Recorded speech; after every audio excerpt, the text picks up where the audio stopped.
¿Listo? Bueno. Entonces, en las clases anteriores... Recording in progress.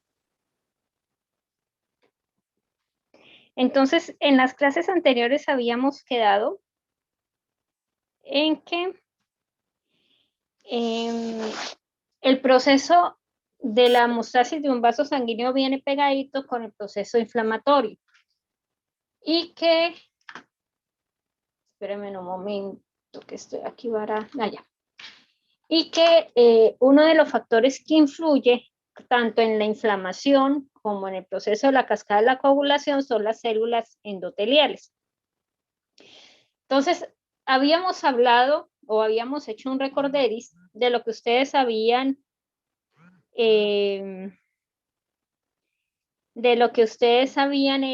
y revisado con respecto a la cascada de la coagulación, donde hablamos de que si hay un daño endotelial, exposición del colágeno, se empiezan a activar cada uno de la cascada de la coagulación, ya sea por contacto de colágeno, y que interviene una célula importante en esa cascada de la coagulación, que son las plaquetas, que con sus gránulos ayudan a amplificar esa respuesta para formar el coágulo secundario, que es la hemostasis principal del vaso sanguíneo. Pero que nosotros, además de producir coágulos, la parte de la cascada de la coagulación normal para tapar un vaso sanguíneo, tenemos factores que van a ayudar a que eso esté nivelado, como son factores anticoagulantes propios de la célula endotelial.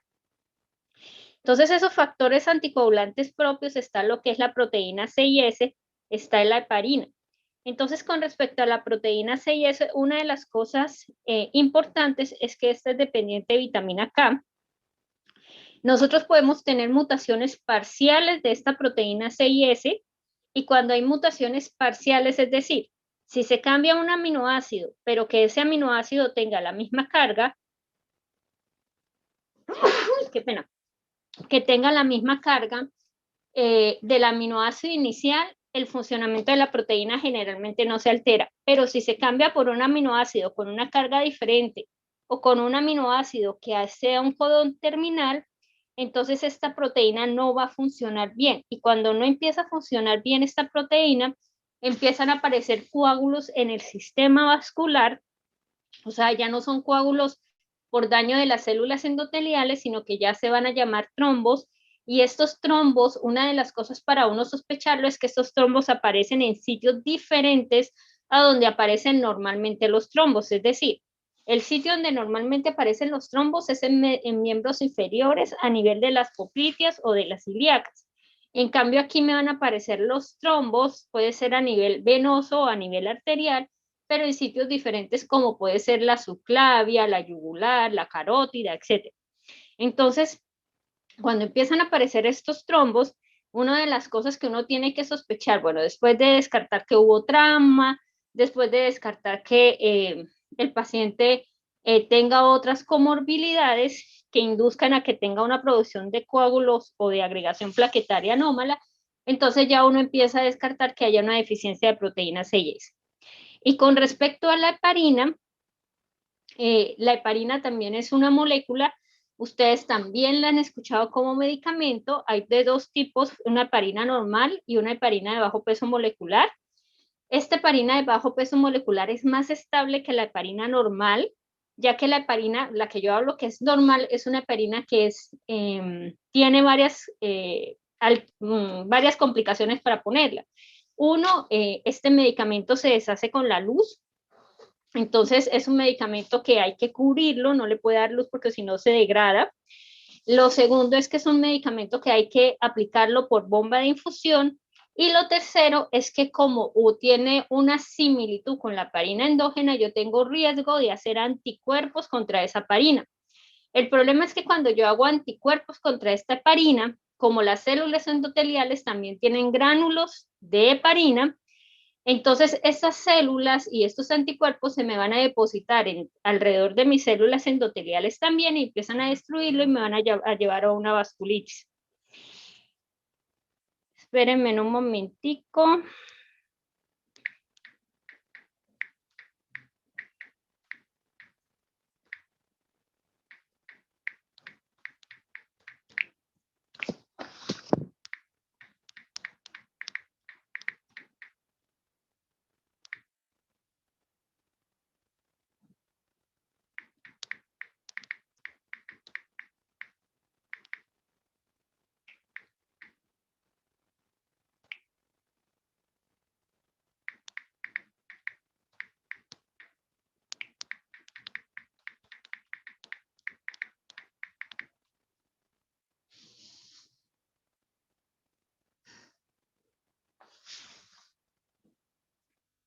Entonces empiezan a formar los anticuerpos y estos anticuerpos empiezan a llegar sobre las células endoteliales, destruyen las células endoteliales y van a inducir la formación la formación de trombos o de coágulos en la luz del vaso sanguíneo junto con el proceso inflamatorio y me va a generar una vasculitis. La siguiente diapositiva.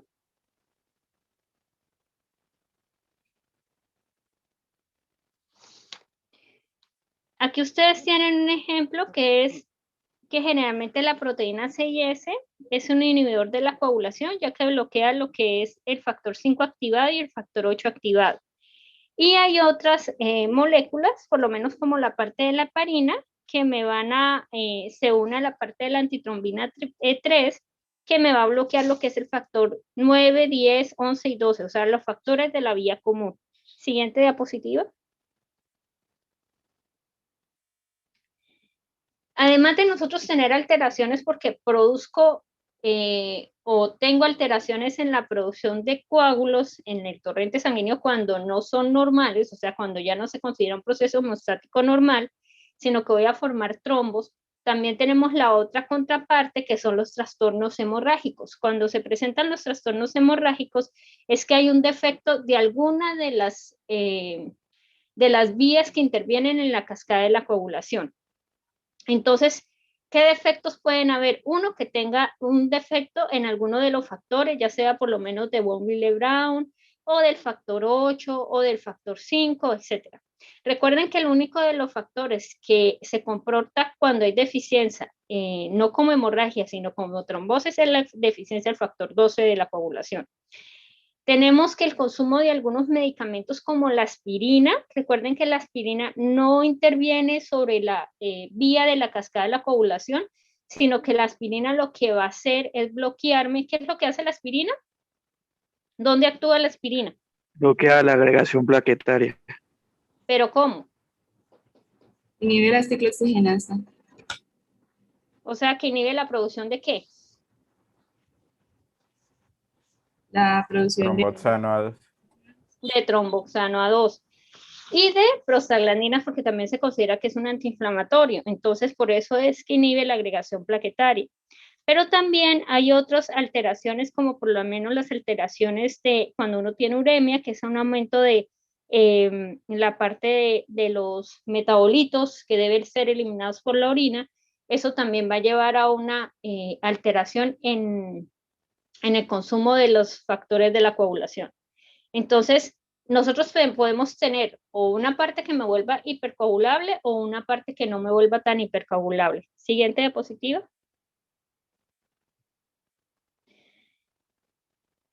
Generalmente los trastornos, cuando hay trastornos hemorrágicos, entonces, ¿cómo se puede presentar?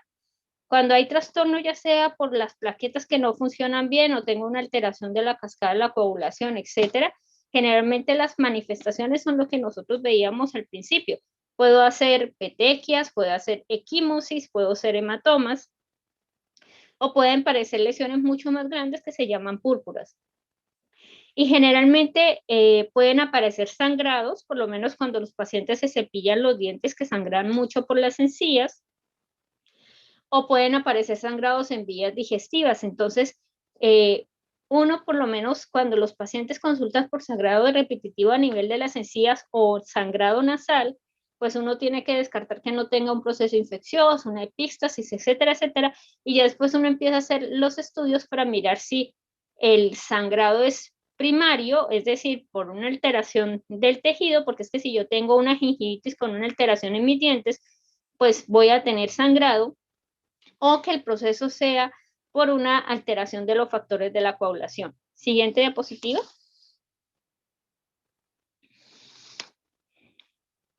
Hay otros efectos, como son por lo menos el depósito de ciertas sustancias en la pared de los vasos sanguíneos, o por lo menos lo que ocurre en la mielitosis, que es depósito de proteína en el intersticio, o cuando hay un proceso inflamatorio en la pared del vaso sanguíneo. Recuerden que el proceso inflamatorio yo libero interleuquinas, prostaglandinas y libero también algunos radicales libres que dañan componentes de esa pared, o sea que me pueden dañar la célula endotelial, la célula muscular lisa, y eso me va a exponer el colágeno y me va a inducir la activación de la cascada de la coagulación.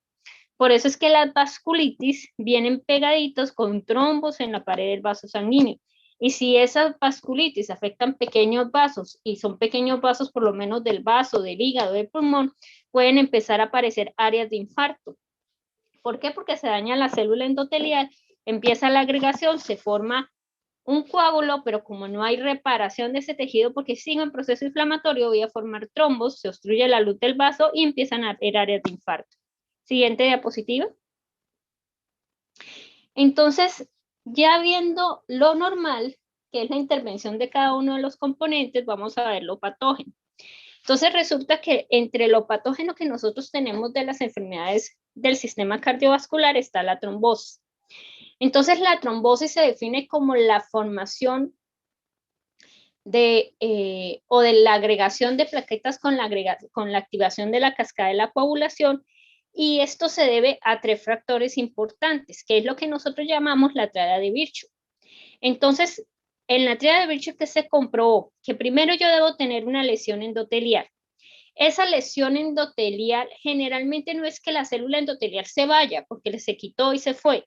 Esa lesión endotelial puede ser inducida solamente por radicales libres, por lo menos en los fumadores, donde los radicales libres lo que van a hacer es que la célula endotelial tenga un proceso de disfunción endotelial y pierda todas sus funciones anti y anti. ¿Qué quiere decir anti y anti?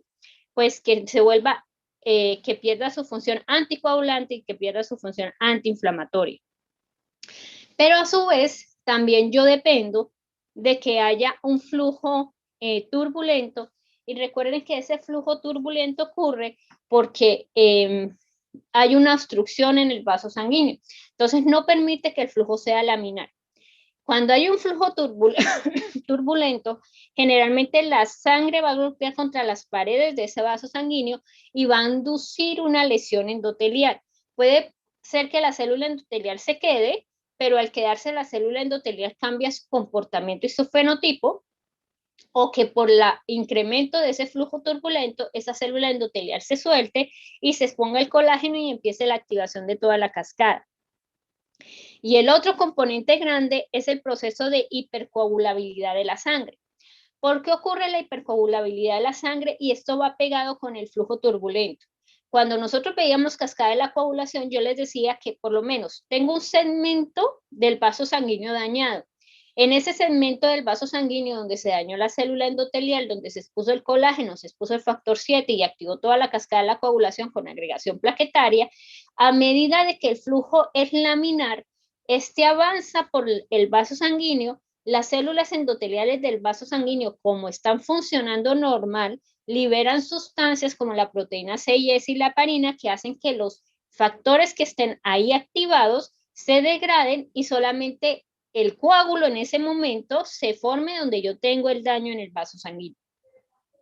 Cuando yo tengo el flujo turbulento o éstasis de sangre, hace que los factores de la coagulación queden estáticos en el sitio y que la utilización de esos factores sea, o sea, la activación de estos factores sea permanente. Y esto al ser permanente hace que estos factores no se degraden y continúen activando no solamente en el pedacito que yo tenga de la lesión, sino que eso permite que se sigan agregando más plaquetas, se siga activando la cascada de la coagulación, y eso permite que en este caso no se va a llamar un coágulo, sino que un trombo pueda crecer sobre el flujo sanguíneo que generalmente ocurre en la parte arterial o contra el flujo sanguíneo como ocurre en la parte venosa. Siguiente diapositiva.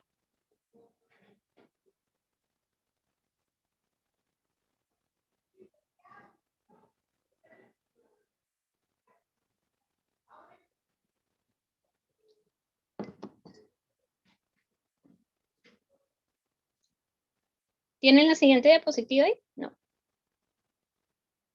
Profe, ya la pasé. Me quedé yo en trombosis.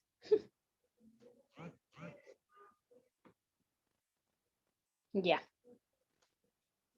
Entonces, recuerden que en la lesión endotelial, entonces hay activación de plaquetas. Inevitablemente, ¿qué quiere decir inevitablemente? O sea, que la afinidad por la célula endotelial va a hacer que las plaquetas se me active, sin necesidad de yo tener un daño marcado, o sea, un daño real del vaso sanguíneo. Generalmente esta lesión endotelial va a hacer que esa agregación plaquetaria no se controle la agregación plaquetaria. Y recuerden que eso lo hablábamos en la clase anterior, generalmente tanto en un coágulo como en un trombo, lo que está pegado a la base, o sea, lo que entra en contacto con el colágeno que está en la base de la célula endotelial es lo que está firme. Y lo que se pega hacia la parte superior es lo que está menos firme. Como no estamos en un proceso fisiológico, sino en un proceso patológico, cuando esa agregación plaquetaria va creciendo, recuerden que esa va creciendo con células inflamatorias, con plaquetas y con más sustancias, proteínas, etcétera, del torrente sanguíneo, y el flujo se me está tornando más turbulento, esto hace que se pueda romper ese trombo, que se me convierta en un émbolo y llegue a una parte más pequeña del flujo sanguíneo vascular y me pueda causar una obstrucción y me pueda causar infarto. Siguiente diapositiva.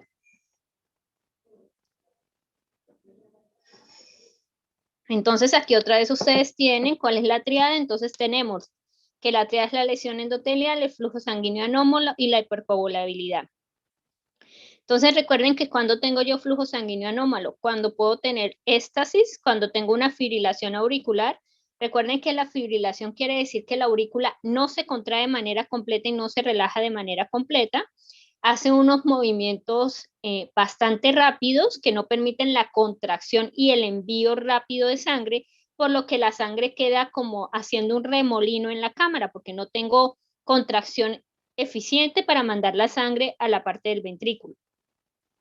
Cuando el paciente está mucho tiempo en reposo en cama, por eso las cirugías prolongadas o los pacientes que tienen problemas en movilidad, se sugiere no, en los protocolos de manejo de los pacientes está anticoagular los pacientes. Hay cirugías donde el paciente tiene mayor riesgo de hacer trombos, entre esas están las ortopédicas y las cirugías plásticas, pero también están por lo menos las laparoscopias, las cirugías uterinas, etcétera. Entonces, la intervención quirúrgica induce el riesgo de yo tener formación de trombos, principalmente cuando son cirugías bastante grandes, donde el reposo en cama va a ser mayor.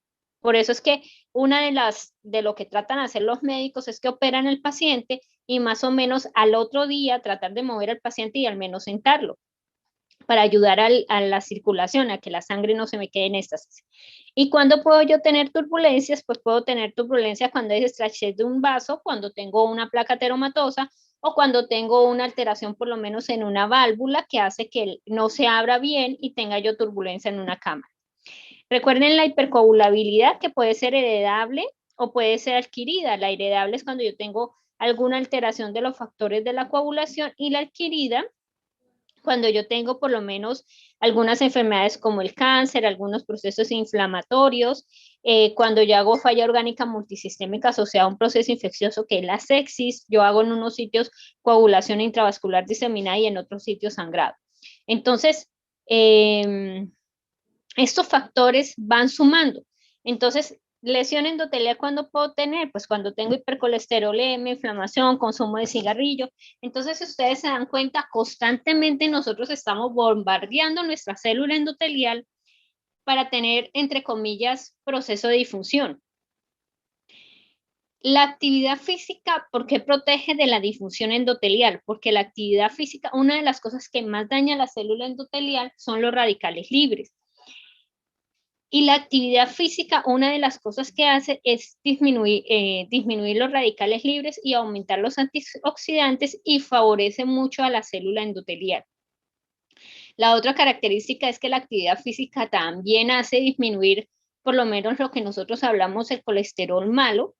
Y este colesterol, como no hay radicales,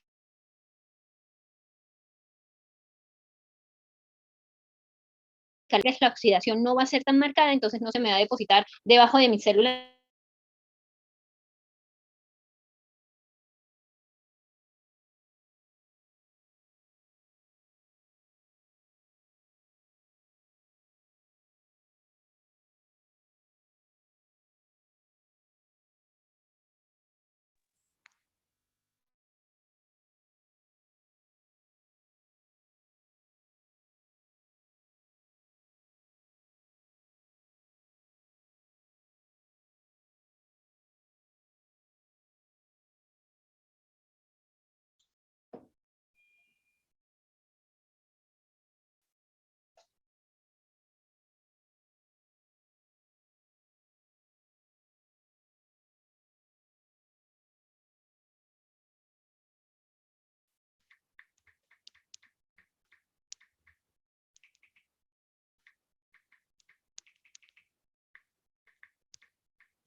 ¿Me regalas la siguiente diapositiva, por favor?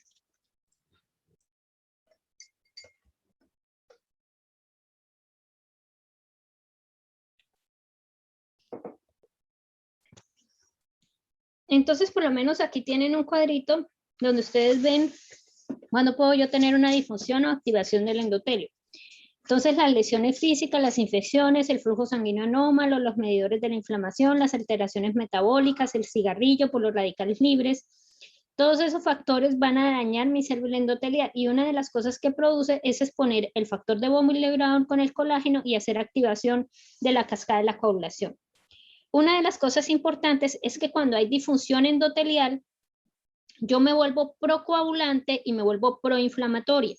Entonces, donde normalmente yo debería ser procoagulante, donde yo tengo la lesión, y el resto de mi endotelio debería ser anticoagulante. Pero cuando yo tengo disfunción endotelial, todas las células endoteliales se dañan, o sea que todas las células dejan de producir. ¿Qué cosa dejarían de producir todas las células endoteliales que me inducen a mí a la formación de más trombos? O que crezca un trombo en un vaso sanguíneo. ¿Qué dejaría de producir? Heparina y proteína 6. Exactamente. Entonces, eso permite que en lugar de yo tener una formación de un coágulo, entre comillas, porque tengo un daño endotelial, voy a hacer yo un trombo que me va a obstruir la luz del vaso sanguíneo, tengo esa opción, y que crezca lateral, tanto hacia abajo, al flujo sanguíneo, o contralateral. Y cuando esos factores se sueltan, en lugar de degradarse, lo que van a hacer es que se les siga sumando más factores activados, que siga creciendo y me va a obstruir vasos sanguíneos en otros sitios, por lo menos como pulmón. Si tengo por lo menos una alteración de mi hipoplitia, me puede llegar a algún vaso sanguíneo del pulmón y causar un infarto, y en caso de que yo lo haga por lo menos en una cámara cardíaca, sobre todo del lado izquierdo, viaje al cerebro y me cause infartos cerebrales. Siguiente diapositiva. Entonces, esto ya lo habíamos hablado. Lo de la alteración del flujo sanguíneo, recuerden, es que pierde su capacidad de flujo laminar, pierde su capacidad. Recuerden que en una clase yo les dije que las células endoteliales con las células sanguíneas se comportan como unos imanes que no se atraen, que se repelen para permitir un flujo sanguíneo laminar. Cuando el flujo se vuelve turbulento, ya la célula endotelial y la célula sanguínea tienden a tener cargas diferentes como imanes, lo que va a hacer que se atraigan y permiten la formación del trombo. Siguiente diapositiva. Entonces, siempre lo que va a hacer la alteración del flujo sanguíneo es activarme la célula endotelial, activarme todo lo que es procoagulante, la adherencia de leucocitos, la activación de las plaquetas y permite e impide la eliminación de los factores activados. Entonces va a ser un proceso constante que van a actuar en el sitio y se amplía esa respuesta, haciéndome una formación de trombo mucho más grande en la pared del vaso sanguíneo. Siguiente diapositiva. Entonces, ¿cuándo puede uno tener una alteración del flujo sanguíneo? Entonces, recuerden que la alteración del flujo sanguíneo lo puedo tener cuando algo me obstruye la luz, que son las placas ateromatosas. Recuerden que la placa ateromatosa se hace debajo de la célula endotelial, o sea, se hace en la íntima. Recuerden que la íntima normalmente en un vaso sanguíneo no se ve, lo que más se ve es la capa muscular, pero cuando se empieza a depositar la grasita en esa íntima y empieza a desencadenar una respuesta inflamatoria, esto me va a obstruir la luz del vaso sanguíneo y empieza a haber un flujo turbulento. Pero también puede haber alteración del flujo sanguíneo cuando yo tengo un aneurisma, que más adelante les voy a explicar por qué. El aneurisma, la definición de aneurisma es la formación de un canal anómalo en la pared del vaso sanguíneo. Entonces tú vas a tener un vaso sanguíneo con dos luces, una luz verdadera propia del vaso sanguíneo y la otra luz es una luz falsa, que generalmente cuando evoluciona la enfermedad, esta luz va a desgarrar toda la pared del vaso sanguíneo y lo que va a desencadenar es que se rompa hasta la adventicia. Entonces, cuando la sangre pasa por la luz falsa, va a entrar en contacto con las fibras musculares esqueléticas, fibras musculares lisas, qué pena, que va a inducir la producción de trombos. En un infarto agudo de miocardio, porque en el infarto agudo de miocardio recuerden que la contracción del corazón se pierde, tengo riesgo de hacer fibrilaciones o arritmias donde la contracción no va a ser efectiva y como no voy a tener una relajación y una contracción efectiva, pues el enviar la sangre no va a ser tan buena en las cavidades cardíacas, lo que va a hacer que haya un flujo turbulento entre las cavidades. Cuando tengo alteraciones en las válvulas, ya sea porque no abren o cierran, cuando un paciente tiene policitemia aérea, ¿ustedes saben qué es policitemia? Es como muchos eritrocitos, profe, como que la sangre más viscosa. Entonces, miren, nosotros podemos tener dos formas de policitemia. Una asociada a una enfermedad hematológica que se llama la policitemia vera, que es que la médula ósea se vuelve loca y produce muchos eritrocitos, pero a su vez produce otras células sanguíneas como las plaquetas, y estas plaquetas, estos pacientes van a tener muchos eritrocitos, muchas plaquetas, pero cuando yo voy a ver las plaquetas a los megacariocitos son chonetos, más grandes, más pequeños, entonces eso nosotros lo llamamos megacariocitos displásicos, y el problema de esos megacariocitos displásicos es que cuando salen maduros al torrente sanguíneo, ¿ustedes qué creen? Si ustedes los ven feitos, ¿será que van a funcionar bien en el torrente sanguíneo? ¿O no funcionan bien? No funcionan bien. Porque no tienen, por lo menos, si yo lo veo más choneto, más grande, con menos núcleos, con más núcleos, tengo el riesgo de que los gránulos que ellos tienen que producir, porque recuerdan que los megacariocitos cuando sale, pierde su núcleo y ellos tienen que llevar los gránulos para desencadenar la agregación plaquetaria. A veces no producen los gránulos que tienen que producir para inducir la agregación plaquetaria. Y otras veces producen mucho que me induce mucha agregación plaquetaria. Entonces esos pacientes tienen muchas plaquetas, pero no son funcionales. Entonces el paciente a veces te consulta a ti por morados, por sangrado en las encías. Esa es la policitemia vera. Pero yo también puedo tener policitemia. ¿Cuándo puedo yo tener un aumento de los eritrocitos? ¿Cuándo creen ustedes que yo puedo tener un aumento de los eritrocitos marcado?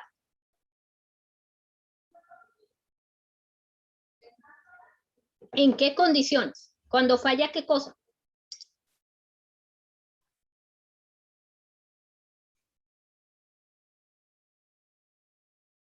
¿En una insuficiencia cardíaca?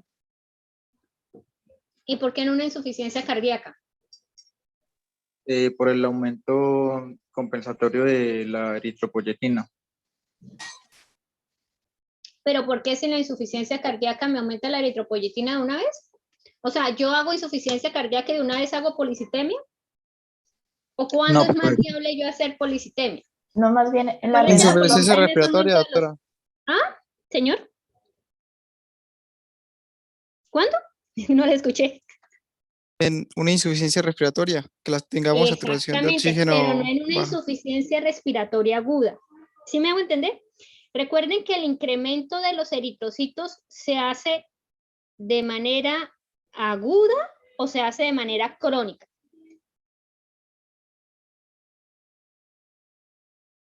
Para yo de manera aguda. Ojo con la pregunta.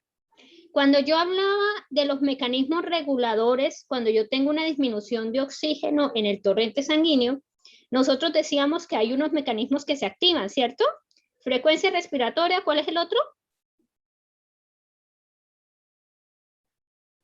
Frecuencia cardíaca. Frecuencia cardíaca, ¿y cuál es el otro en riñón?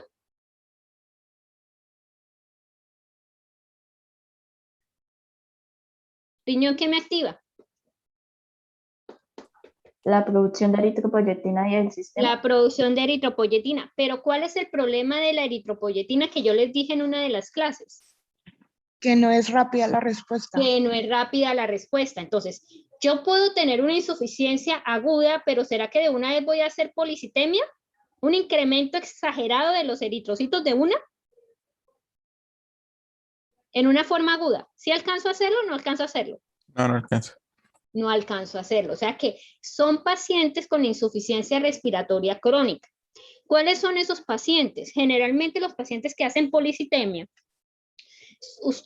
No sé si ustedes han visto los pacientes que nosotros llamamos epucosos, los pacientes que son viejitos que han fumado toda la vida, 20 años, 30 años fumando, o que trabajaron en una mina de carbón, o que fuman mina de carbón, o que trabajan en sustancias, cocinaron con leña. Estos pacientes cursan, o sea, la evolución de la enfermedad normal de ellos en el parénquima pulmonar desencadena que se dañen los espacios respiratorios, o sea, que se dañen los alveolos. Si yo daño los alveolos, ¿qué pasa con el intercambio gaseoso? ¿Aumenta o disminuye? Disminuye. Disminuye. Entonces, al disminuir ese intercambio gaseoso, y el corazón está funcionando bien, ¿no? Estamos hablando del pulmón. Al disminuir ese intercambio gaseoso, ¿qué pasa con la sangre que pasa del corazón derecho al pulmón y del pulmón al corazón izquierdo? ¿Se va a oxigenar igual o se va a oxigenar menos? Está poco oxigenada. O sea, no va a estar bien oxigenada. Si no va a estar bien oxigenada, ¿qué pasa cuando el corazón izquierdo manda la sangre al riñón? Va a detectar hipovolemia. Detecta hipovolemia, pero recuerden que aquí el corazón y el volumen, entre comillas, está normal. Antes de detectar hipovolemia, él dice, algo está pasando con el transportador ¿de qué? Ahí sí se está más o menos bien. Del oxígeno. Del oxígeno. ¿Y quién es el transportador del oxígeno? Eritrocitos. El eritrocito. Entonces, el riñón empieza a liberar eritropoyetina y empieza a inducir la producción de eritrocitos, lo que el paciente va a tener un aumento de la hemoglobina y del hematocrito. Cuando ustedes ven este tipo de pacientes, son pacientes, a veces son viejos, otras veces son un poquito más jóvenes, son pacientes que son abotagados. ¿Qué quiere decir abotagados? Que cuando usted le ve la cara, se las ve como violácea la cara, entre comillas, porque es que tienen mucha sangre circulante, la sangre es muy espesa. Eso no quiere decir que tengan una policitemia vera. Recuerden que la policitemia vera es primaria y es un tumor en la médula ósea, que tiene una producción exagerada de eritropoyetina, pero no tiene nada que ver porque yo circule, o sea, el inicio no tiene nada que ver por hipoxia. Con el tiempo, la policitemia vera, si yo tengo muchos eritrocitos en la sangre, ¿qué pasa con el transporte de oxígeno? ¿Se hace rápido o se hace lento? Se hace Si lento. la sangre es muy viscoso, se hace lento. Entonces, llega un momento en que la policitemia vera por sí misma induce la liberación de eritropoyetina y ayuda a que el tumor siga creciendo, o sea, que siga produciendo yo más eritrocitos y más plaquetas anómalas. En cambio, en la policitemia normalita son pacientes que tienen problemas respiratorios, generalmente son pacientes epocosos, o sea, que tienen enfermedad pulmonar obstructiva crónica, ya sea una bronquitis crónica o sea enfisema o tenga los dos procesos inflamatorios en el parénquima pulmonar, donde el intercambio gaseoso no va a ser adecuado, su corazón funciona bien, pero como el paciente no está haciendo el intercambio gaseoso adecuado, pues el riñón empieza a liberar eritropoyetina y estos pacientes ustedes lo van a encontrar con una hemoglobina de 17, donde en un hombre lo normal de la hemoglobina es hasta 15. Pero en la policitemia vera tú vas a encontrar el paciente con una hemoglobina de 25. O sea, está demasiado elevada, muy exageradamente elevada. Aquí se sube la hemoglobina y el hematocrito, pero no se sube tanto, pero no, hay que tener mucho cuidado, por lo menos, ¿qué diferencia hay con una persona que vive en Cúcuta con una persona que vive en Bogotá o que vive en Pamplona con respecto al cuadro hemático? Mayor cantidad de eritrocitos, profe. ¿Por qué? Por la altura, porque en la altura hay menos facilidad de oxígeno, acceder al oxígeno, pues. Entonces, por lo menos, si ustedes me hacen, bueno, yo soy de Pamplona y a mí sí nunca me van a encontrar el cuadro hemático tan alterado, pero tú puedes por lo menos tener una persona de Cúcuta, le tomas que toda la vida haya vivido en Cúcuta, le tomas un cuadro hemático a una mujer o un hombre y la hemoglobina puede oscilar entre 11, 10, 11 o 12. Pero si tú le tomas un cuadro hemático a una mujer o a un hombre en Cúcuta o en Bogotá o en Pamplona, la hemoglobina puede ser de 12 y puede ser de 14. Entonces, eso no quiere decir que tengan policitemia, pero si tienen, por eso uno en los antecedentes, uno les pregunta la procedencia. Es diferente que yo vaya de vacaciones una semana, no voy a alcanzar a hacer un incremento de eritrocitos, pero es diferente cuando yo vivo en un sitio de alta altura con uno sobre el nivel del mar. Y los pacientes que sufren de policitemia, ellos no importa si están sobre el nivel del mar o alta altura. Antes ellos los mandan a, por lo menos si viven en Pamplona, les recomiendan irse a vivir a Cúcuta. O si viven en Bogotá, les recomiendan irse a vivir a Melgar. ¿Por qué les recomiendan eso? Yo tengo EPOC y llego donde ustedes y ustedes me dicen, no, definitivamente, si usted se puede ir a vivir mejor a Cúcuta, le va a ir mejor. ¿Por qué? ¿Por qué me va a ir mejor? Profe, Señora. buenos días. Pues yo consideraría que pues la altura, pues entre más altura necesita más oxígeno. Por eso los eritrocitos se va a disparar la producción. Entonces, al irse a tierra como Melgar o como Cúcuta, que no es tanta altura y está sobre el nivel del mar, no va a necesitar tanto oxígeno y puede los eritrocitos, la producción de eritrocitos disminuir.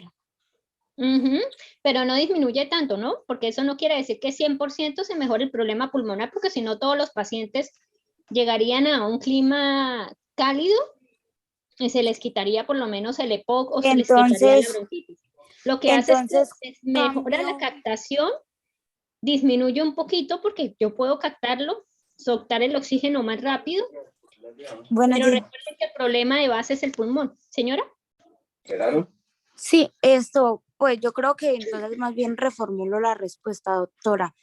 Tal vez porque puede regularse la producción de eritrocitos. No, es mejor la primera. Sí, profe. Bueno, gracias. Cuando tú me dices que regula la producción de eritrocitos, ahí me estás diciendo que si yo llego a un clima cálido, yo dejo de producir eritrocitos y se me va a quitar la sintomatología. Y recuerden que el problema radica es que yo no tengo alveolos para hacer intercambio gaseoso. O sea, lo que yo hago es que el poco intercambio gaseoso que vaya a ocurrir sea el más óptimo que cuando estoy a una altura superior al nivel del mar. Porque el pulmón y los neumocitos tienen que hacer mayor captación de oxígeno para hacer el intercambio gaseoso, y como yo aquí tengo dañado el pulmón, no tengo espacios alveolares, el intersticio, recuerden que por el proceso inflamatorio, cuando yo digo que tuvo una bronquitis o un enfisema, el proceso inflamatorio inicialmente es agudo y luego del agudo viene el crónico. ¿Y cuál es el problema del crónico? Cuando yo voy saliendo del crónico, ¿qué empieza a hacer el tejido?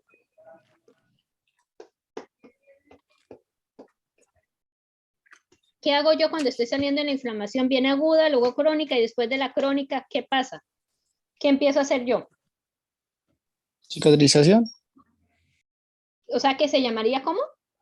Reparación del tejido. Reparación del tejido. Y esa reparación del tejido, ¿por qué se caracteriza?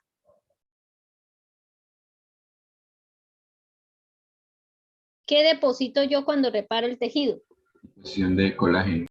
Colágeno. Entonces, acuérdense, ustedes recuerdan el pulmón, que la pared del alveolo pulmonar es bastante delgadita, que a veces uno no ve ni los vasos sanguíneos en la pared alveolar, y el intersticio es laxo, que permite la difusión del aire que estoy pasando por ahí, del aire y de los gases en cada uno, ya sea para el vaso sanguíneo o la luz del alveolo para eliminarlos. Si yo ahí deposito tejido conectivo, entonces pónganle mucho tejido conectivo, ¿qué le va a pasar a esa pared del alveolo? ¿Se va a volver más gruesa o más delgada? Se va a engrosar. Se va a engrosar.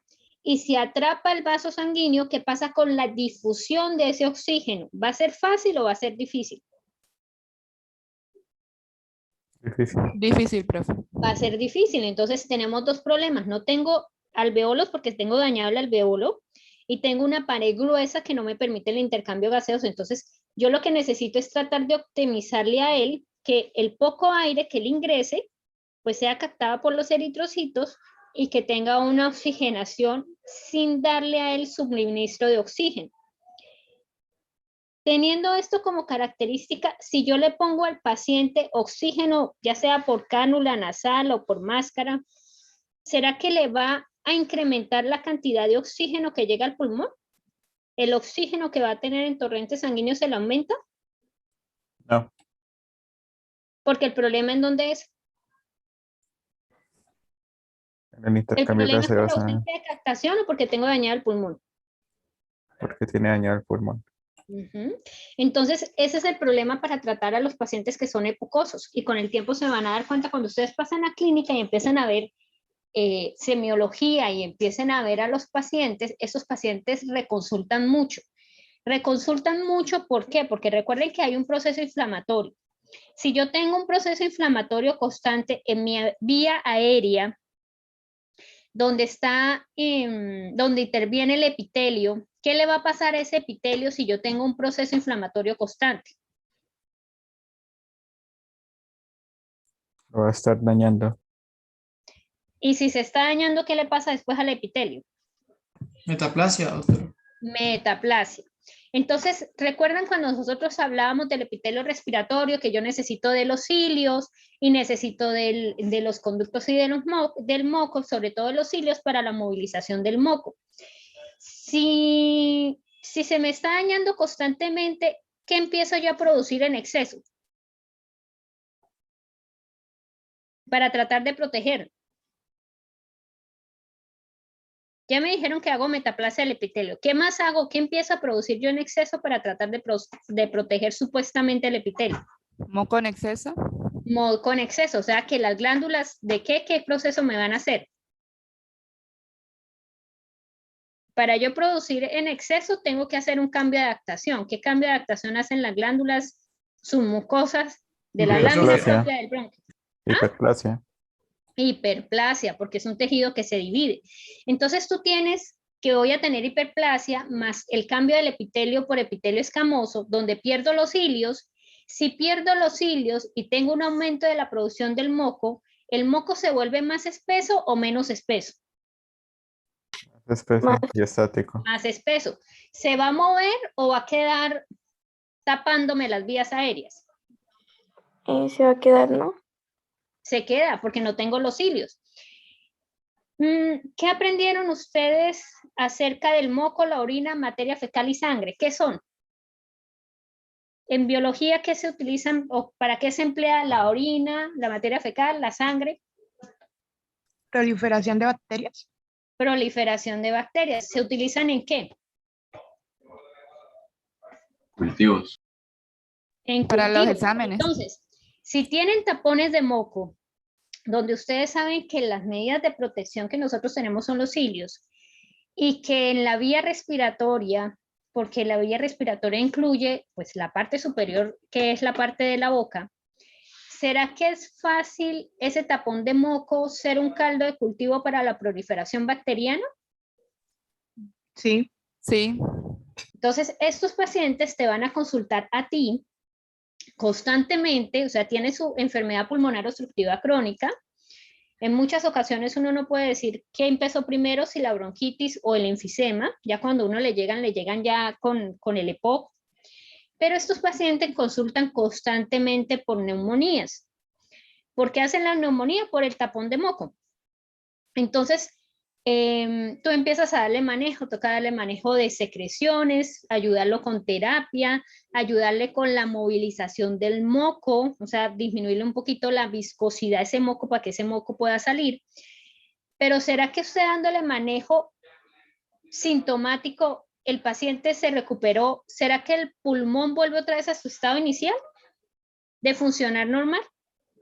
¿O sigue con la metaplasia, con la hiperplasia, con el daño de la pared alveolar?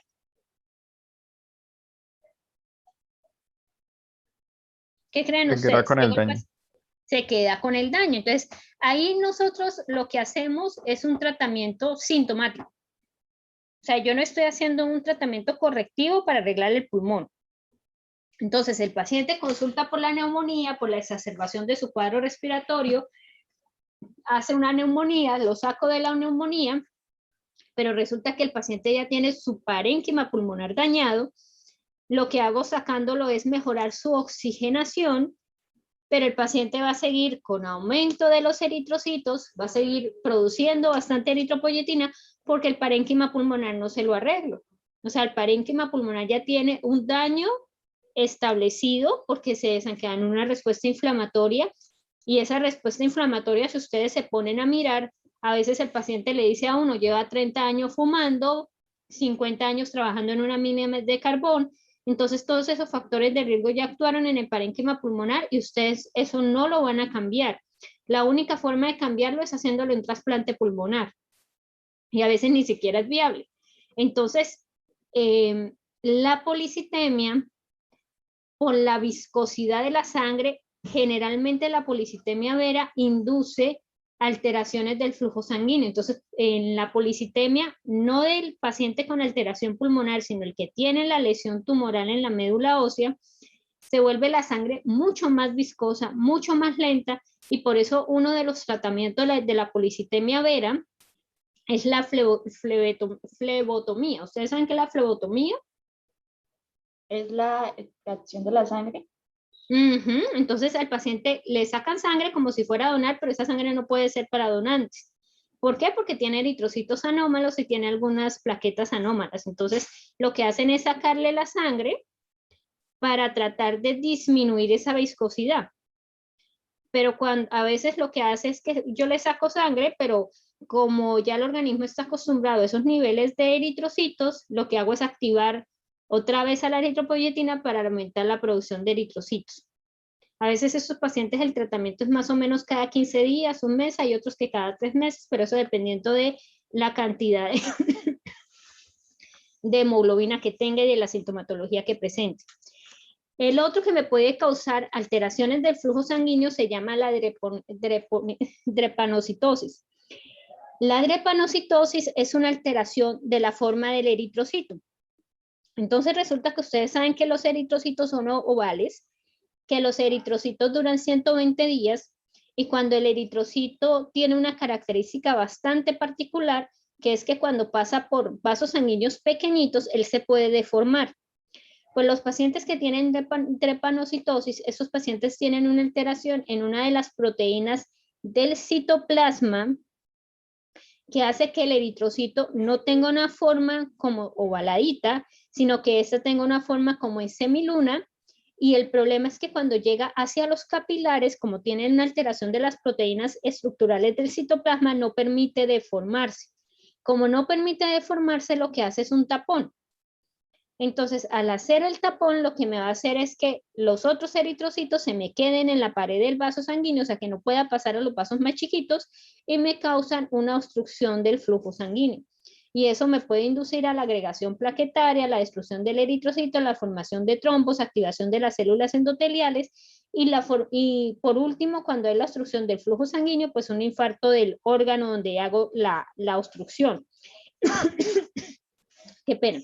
Generalmente donde hago más la obstrucción es donde tengo el sistema retículo endotelial, o sea, donde más voy a presentar ese tipo de obstrucciones es a nivel del vaso, a nivel del pulmón y a nivel del hígado. Son los 3 órganos que más sitios de obstrucción y infarto pueden presentar cuando yo tengo una drepanocitosis. La siguiente diapositiva.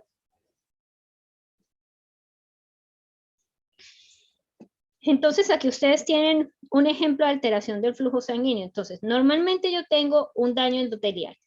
Recuerden que ese daño endotelial por la tríada de Virchow puede darse por cualquier cosa: radicales libres, flujo por éstasis continuo. Recuerden que eso es esas 3 cositas se alimentan ellos solos. El hecho de yo tener una activación de mi célula endotelial va a inducir la formación de un trombo. Recuerden que aquí yo ya no hablo de coágulo, sino de trombo. Y eso va a hacer que la luz del vaso sanguíneo se disminuya o se obstruya. Si se disminuye la luz del vaso sanguíneo, la sangre que viene atrás, o sea, la sangre donde ustedes ven la palabra plasminógeno, empieza a ver un flujo turbulento, y ese flujo turbulento permite 2 cosas: que los factores que estén activados persistan ahí activados y permiten que ese trombo crezca, y también inducen a más daño endotelial. Entonces lo que hace es una retroalimentación para que el trombo siga creciendo, con la finalidad de hacer 2 cositas: o de obstruir la luz del vaso sanguíneo, o que el flujo turbulento sea tan severo que rompa el trombo, se me forme un émbolo, viaje por el torrente sanguíneo y llegue a un sitio más pequeñito y me cause un infarto. Siguiente diapositiva.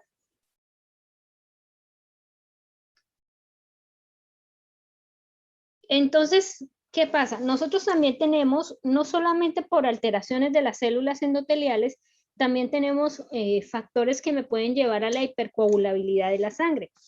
Entonces, cuando yo tengo hipercoagulabilidad de la sangre, lo que nosotros llamamos la trombofilia, y esa trombofilia puede ser por cualquier alteración de cualquier vía de la coagulación, puede ser primarios o secundarios. Siguiente diapositiva.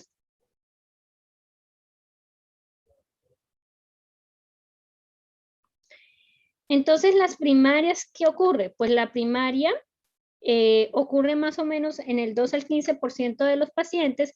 Recuerden que están asociados a trombosis venosa profunda, independientemente que sean, pues, como son raras, aparecen en sitios diferentes a miembros inferiores, pero generalmente es por deficiencia o ausencia de la función de la proteína C6. Siguiente diapositiva. Ustedes ahí ven una tabla de lo que ustedes pueden estar de los estados de hipercoagulabilidad. Hay una cosa importante que es que si ustedes miran, los secundarios son los más comunes para nosotros. Y son muy comunes que a veces uno lo ve mucho en familiares de uno, o sea, cuando son sometidos a procedimientos quirúrgicos que tienen mayor riesgo, por lo menos el reposo prolongado en cama, la inmovilización prolongada en cama, los infartos de miocardio, las fibrilaciones, las lesiones de tejidos cuando hay fracturas, cuando hay cáncer, cuando hay válvulas proteísicas, cuando hay un SID, que es una coagulación intravascular diseminada, cuando hay formación de anticuerpos contra la heparina. Esto ya es muy raro porque ya no se utiliza la heparina de alto peso molecular, sino la de bajo peso molecular que se utiliza en inyecciones subcutáneas. Cuando yo tengo síndrome de anticuerpos antifosfolípido, este síndrome de anticuerpos antifosfolípido, uno nunca lo sospecha de entrada. Este síndrome es más común en mujeres y uno lo empieza a sospechar cuando las mujeres tienen abortos a repetición, porque donde más se producen los trombos es a nivel del disco placentario, que tiene pequeños vasos sanguíneos, la placenta se infarta y siempre se producen pérdidas de embarazo a muy temprana edad, o sea, muy temprana edad es más o menos antes de los 3 meses. Y los de menor riesgo de trombosis que ustedes pueden encontrar son las miocardiopatías, hay cierto síndrome nefrótico que puede producir menor riesgo de trombosis. Los estados hiperestrogénicos como la gestación y el posparto, estos estados hiperestrogénicos disminuyeron mucho. Antes había un factor de riesgo que eran los anticonceptivos orales, causaban trombos a nivel hepático, pero esto eran sobre todo con los anticonceptivos antiguos que eran de superdosis, o sea, eran muy cargados en estrógenos y producían trombosis a nivel del hígado. Ya como se utilizan microdosis, las trombosis son muy raras. El uso de anticonceptivos orales, la drepanocitosis y la parte del tabaquismo. Siguiente diapositiva. Doctora, Señora, una pregunta. pregunta. Bueno, voy a hacer un ejemplo y es personal. Yo desde el año pasado, como para estas fechas, empecé a presentar cuadros de desmayo. Ejemplo, la primera vez fue porque doné sangre y a mí nunca me había pasado eso cuando donaba. Y de ahí en adelante todo el año, o sea, yo creo que era falta de oxigenación, no sé.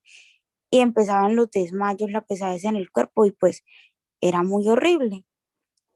Y para diciembre, por cólicos, o sea, pues a mí los cólicos me dan bastante pesado y yo pues en esos días siempre permanecía en cama, pero pues estaba yo trabajando con mis papás y iba por una buscapina y no sé, me dio sol y me desmayé llegando a la droguería. Y ayer pues me pasó lo mismo. Entonces, ¿eso es falta de oxigenación o tiene que ir más allá? No sé.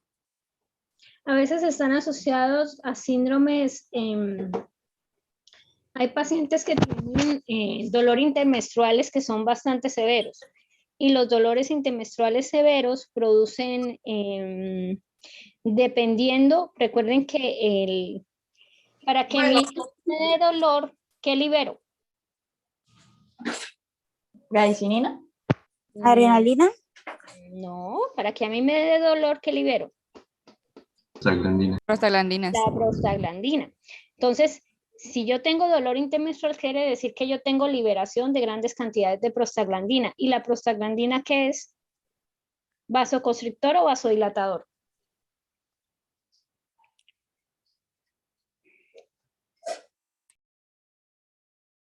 ¿Qué es la prostaglandina?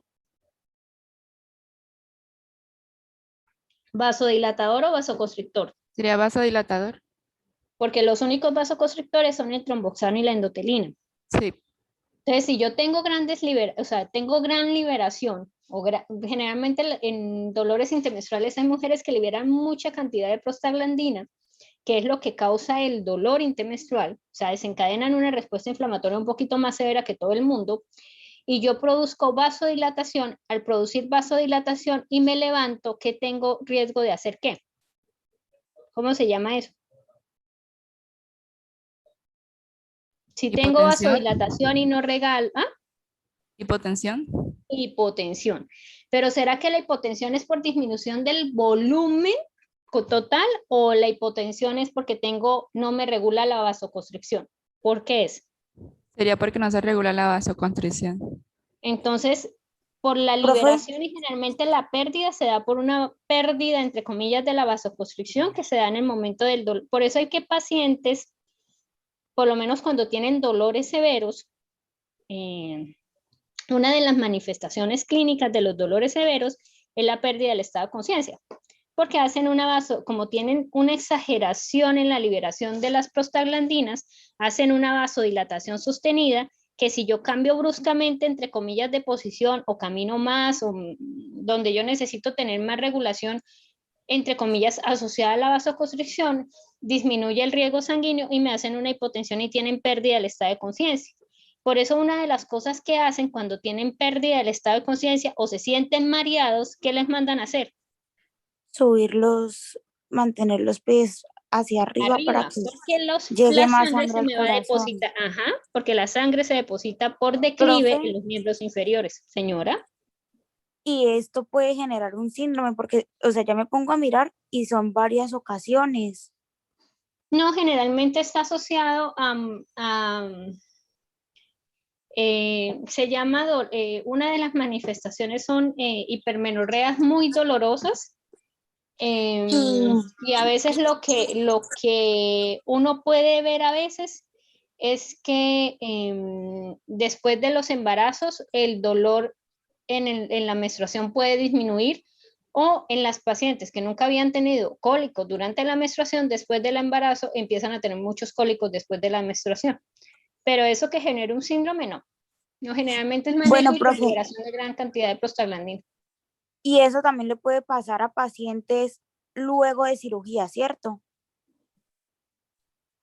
Si tiene un dolor severo, sí. Por eso es que cuando el paciente posterior a un procedimiento quirúrgico, el paciente, uno debe darle manejo al dolor al paciente. O sea, uno después de un procedimiento quirúrgico, por lo menos los más dolorosos que son los ortopédicos, ya se manejan por lo menos medicamentos intratecales donde el paciente todo el tiempo está medicado para que la liberación yo necesito de la respuesta inflamatoria para reparar el tejido, pero yo no necesito una respuesta inflamatoria tan severa que el paciente no me lo deje por lo menos sentarse o no me lo deje empezar el proceso de caminar cuando necesito que empiece a caminar. Porque el riesgo de estar mucho tiempo quieto es el riesgo de hacer trombosis, pero no es porque tenga dolor, sino porque el paciente hace que si yo duro mucho tiempo quieto, si duro mucho tiempo acostado en la cama, ¿qué voy a hacer?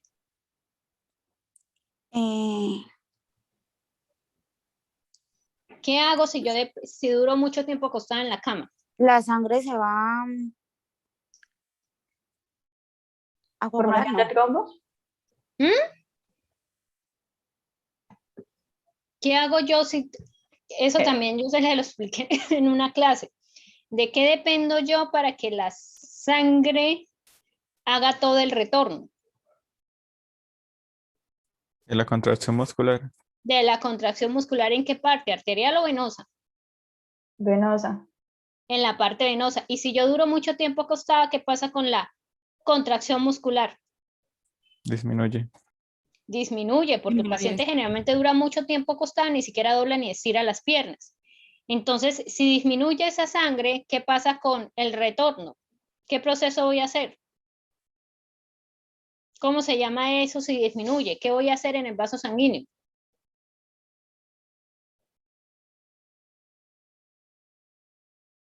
¿El proceso se hace lento y forma trombos? Pero ¿cómo se llama ese proceso? Si la sangre no drena en el sistema venoso, ¿cómo se llama? Congestión. Congestión. Entonces se congestiona el sistema y al congestionarse el sistema, pues entra en contacto, tengo un flujo turbulento, tengo activación de mi célula endotelial, las células pierden su flujo laminar, empiezo a hacer agregación plaquetaria y empiezo a hacer trombos. Entonces, por eso es que en los pacientes yo necesito manejarles el dolor, pero no es para que se les quite, porque yo de todas maneras necesito de la liberación de prostaglandinas. Si yo le quitara completamente las prostaglandinas al paciente, ¿me puede desencadenar respuesta inflamatoria?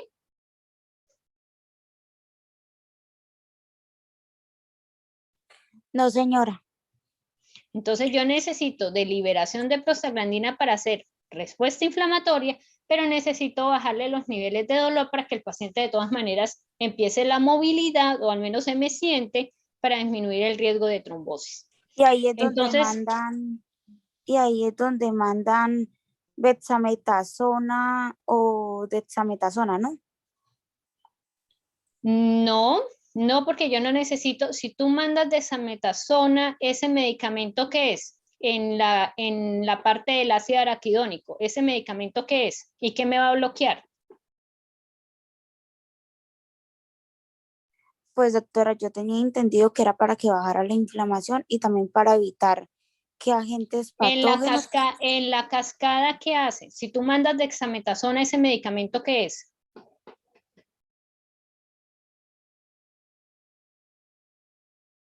Bloquearía lo que es la formación del ácido araquidónico desde el Bloqueo principio. la formación del ácido araquidónico. Y si bloqueo la formación de ácido araquidónico, ¿qué pasaría con las prostaglandinas?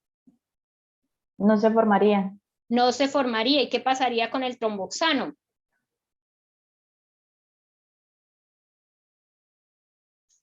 ¿Se Tampoco forma o no se formaría. forma? No. No se formaría. O sea que el paciente, ¿cómo va a estar? ¿Con el sistema inmunológico bien o va a estar inmunosuprimido?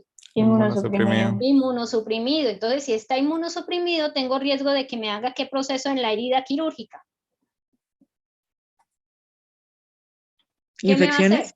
Infecciones. Entonces, yo no le puedo suprimir a él con dexametasona. La dexametasona uno la emplea es cuando ya el proceso final, cuando yo necesito por lo menos que el paciente me haga, por lo menos si me está haciendo una cicatriz hipertrófica, disminuirle un poquito la respuesta del macrófago llamando más fibroblastos, pero yo al principio no le puedo dar a él un corticoide, porque si yo le doy corticoide al paciente, yo lo inmunosuprimo y yo dañé una vía de integridad que es la piel. Y si yo le dañé al paciente la piel, por ahí puede pasar cualquier microorganismo y desencadenar una respuesta infecciosa en la herida quirúrgica.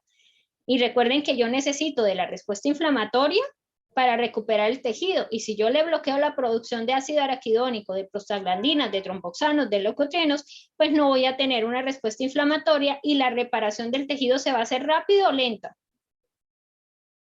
Se hace más lenta. Lento. Entonces el proceso de recuperación del paciente va a ser rápido o lento. Lento. Exactamente. Entonces voy a tener el paciente más tiempo acostado, con más riesgo de trombosis, con más riesgo de muchas cosas. Entonces, por eso les decía que cuando ustedes revisen las tablas, siempre no es de aprenderse uno el nombre, pero sí tienen que saber por lo menos que los corticoides me van a bloquear toda la vida, que si yo utilizo la aspirina, me bloquea el COX-1 y el COX-2. Si utilizo los AINES, solamente me bloquea el COX-1, pero los tromboxanos me los sigue produciendo. Entonces, eso es saber dónde yo voy a bloquear y de acuerdo a lo que yo necesito, no desmejorarle al paciente y no empeorarle, porque es que lo que yo necesito es que el paciente se recupere de forma rápida. Y una forma de recuperarse rápido es que haga un proceso inflamatorio sin una infección, porque si tiene infección voy a demorar más tiempo en recuperar el tejido. y más tiempo de comorbilidad y más tiempo de, de lesión del tejido como tal, o sea, de depósito de colágeno.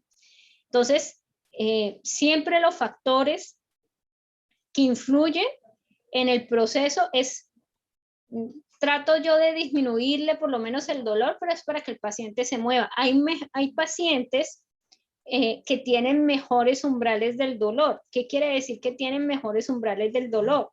Que por lo menos ustedes ponen una población de pacientes y los someten a un estímulo. Hay pacientes que sienten dolor, por lo menos,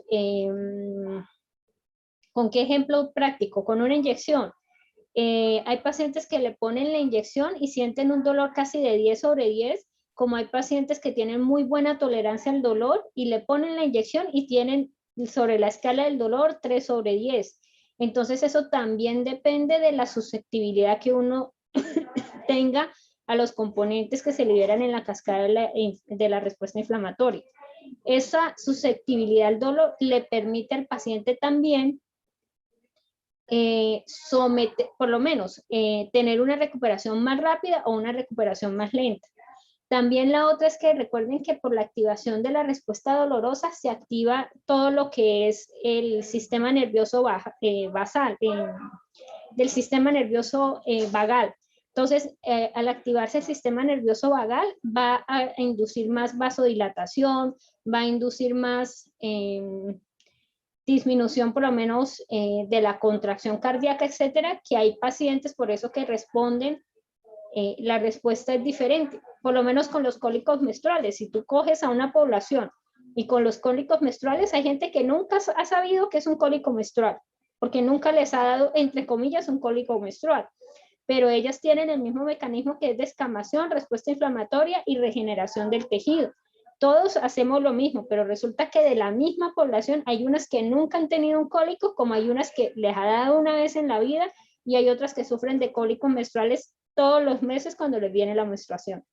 Entonces, esos estímulos y esa susceptibilidad es qué tan qué tan mis receptores responden tan bien o qué tan susceptibles son a la acción de las sustancias que yo libero en la respuesta inflamatoria. Entonces, ¿qué otra cosa puede hacer que yo tenga trombofilia? Entonces, ya dijimos que la ausencia de proteína C y S, la homocisteína, recuerden que esto se debe por los grupos metilos, y la parte de la mutación del gen de la protrombina, que también van a hacer que se altere la concentración de protrombina al final del proceso de la cascada de la coagulación. Siguiente diapositiva. Y los secundarios, que son los más comunes. Y los más comunes, ¿por qué?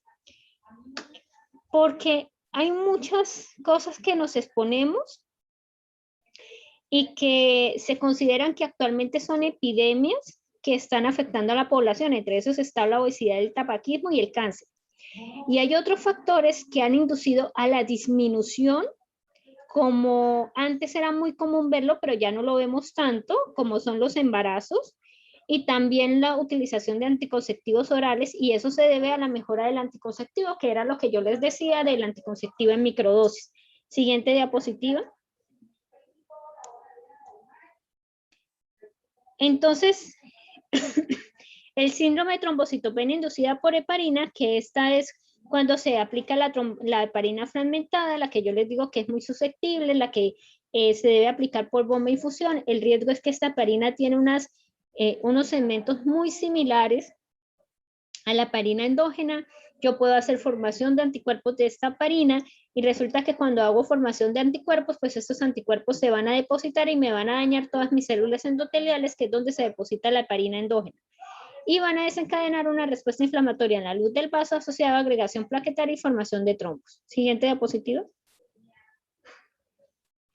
El síndrome de anticuerpos antifosfolípido, que era el que les comentaba anteriormente, generalmente son anticuerpos que producen daño a nivel del endotelio. Generalmente son, se habla que son anticoagulante lúpico, y lo que va a producir son trombosis a repetición, pero generalmente esas trombosis a repetición ocurren más frecuentemente en vasos sanguíneos muy pequeños, y si la mujer quiere quedar embarazada, generalmente se manifiesta por abortos repetitivos, donde yo voy a encontrar un disco placentario con múltiples trombosis.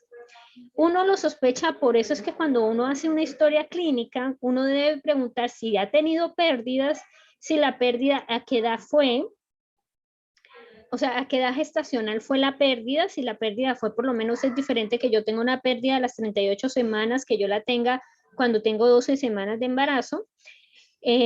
La otra cosa que hay que preguntar es que si esa pérdida le hicieron estudios de patología. Lo ideal es que todo entre para estudio de patología, y lo otro ideal es que la parte de los antecedentes, es diferente que ella me diga que consumió algo que está asociado a infecciones, la pérdida del embarazo, a que la paciente no haya consumido nada. Esto es importante, por un ejemplo particular es por lo menos cuando yo hacía mi residencia en el hospital militar.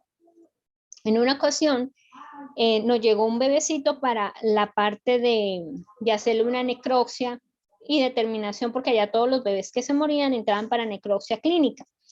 Se le hizo la necropsia. Una de las cosas que nos llamó la atención era de que el bebé venía con una malformación del sistema urinario. El bebé venía con un síndrome de Potter y tenía una agenesia renal, tenía un riñón poliquístico y tenía otras alteraciones a nivel de vejiga y de próstata. Cuando el ginecólogo nos mandó al bebé, no nos puso ningún antecedente, o sea, no nos puso antecedente de pérdida previa, nada. Cuando nosotros vimos el caso con uno de mis profes, una de las cosas que solicitamos en el informe de necropsia fue hacerle un estudio genético.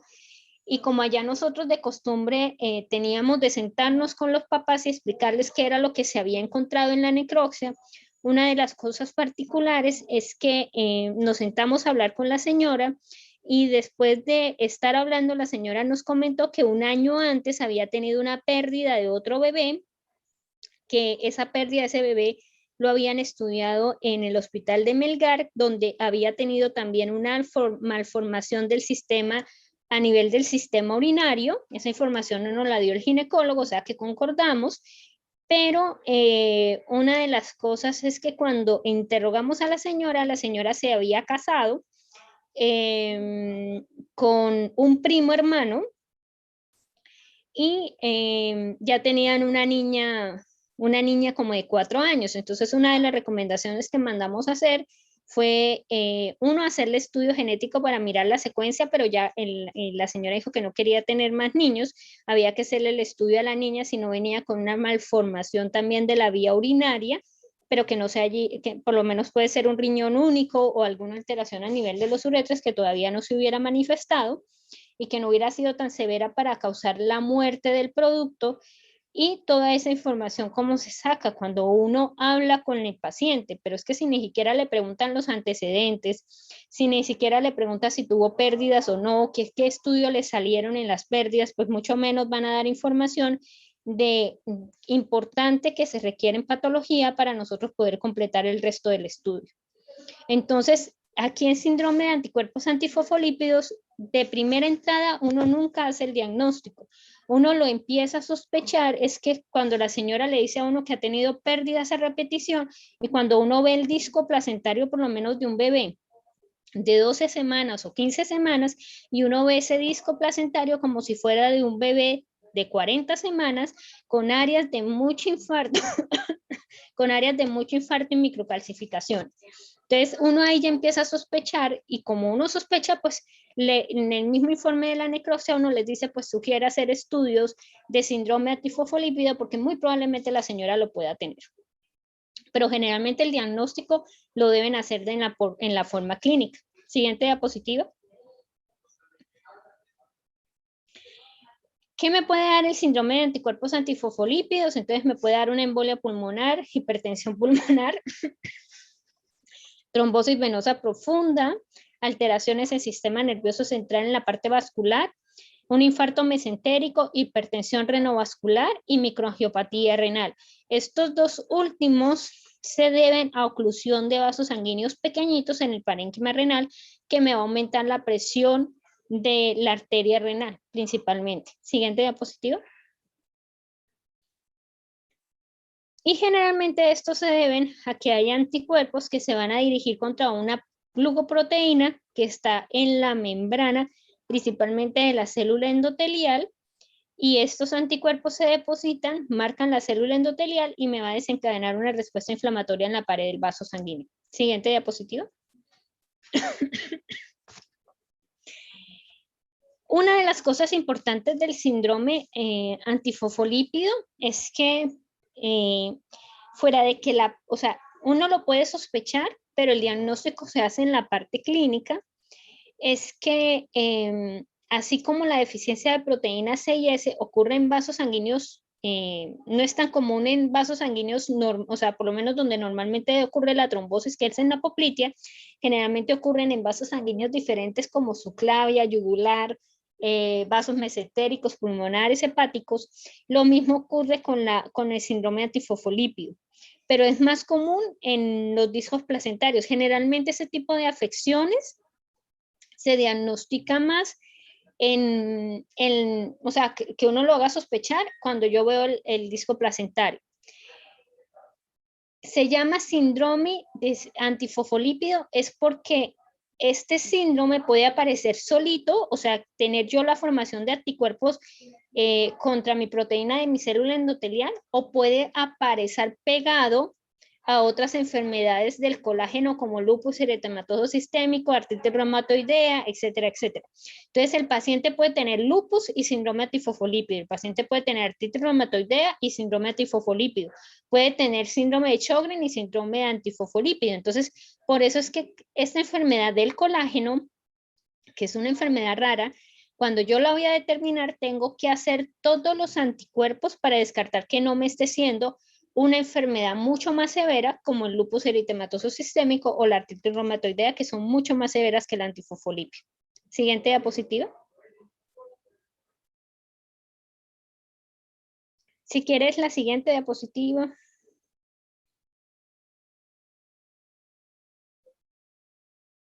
La siguiente, y ya ahorita me regreso a explicar eso. Bueno, entonces aquí ustedes tienen donde yo puedo formar trombos. Entonces recuerde que hablamos que yo puedo formar trombos cuando yo tengo un infarto agudo de miocardio. Eso se debe a que, recuerden que cuando hay un infarto de miocardio, una de las paredes infartadas deja de contraerse, y como deja de contraerse hace un proceso que se llama disquinesia. Disquinesia es que no hay contracción uniforme de la pared. Como no hay contracción uniforme de la pared y el otro se queda quieto y no hay una contracción completa uniforme, el flujo tiende a volverse turbulento en las cavidades y empieza a agregarse las plaquetas en la pared que está quieta. Entonces, si ustedes ven en la primera gráfica, que es el corazón, a nivel de la pared del ventrículo, donde ustedes ven el ápex, cerca donde dice la letra A, ustedes ven ahí en esa pared una formación de trombo. ¿Cuál es el problema de la formación del trombo en las cavidades cardíacas? El problema es que como el flujo sanguíneo va a entrar muy fuerte en la cavidad cardíaca, ya sea del lado derecho o lado izquierdo, independientemente, ese flujo cuando entra fuerte tiende a entrar de forma turbulenta y tengo el riesgo que se rompa ese trombo transmural porque está pegadito a una pared, y al romperse me va a formar émbolos. Entonces, si estoy en el lado derecho corazón, se me pueden quedar en el pulmón. No me hacen una embolia pulmonar masiva, pero sí me empieza a producir infartos de áreas muy pequeñas del parénquima pulmonar que me va a cambiar la presión pulmonar.